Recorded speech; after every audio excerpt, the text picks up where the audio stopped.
Isandaang kabataang may karamdaman sa puso na bigyan ng serbisyo sa Northern Samar Provincial Hospital. Si Aileen Diaz ng PIA Northern Samar sa Balitang Pambansa.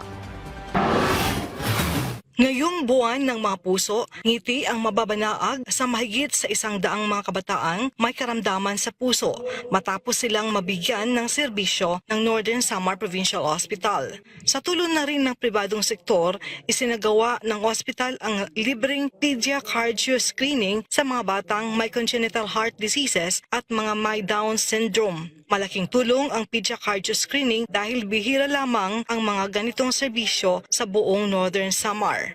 Maganda po ito na may ganitong initiative kasi hindi na po nila kailangan bumiyahe muna ng Manila, kundi dito muna sila ma-screen kung ano pa pong further management ang kailangan sa kanila.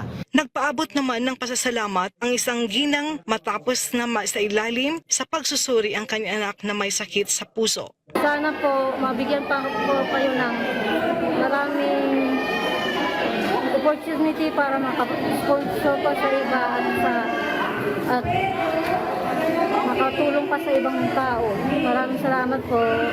Sa Philippine Information Agency Northern Samar, Aileen Diaz, Balitang Pambansa.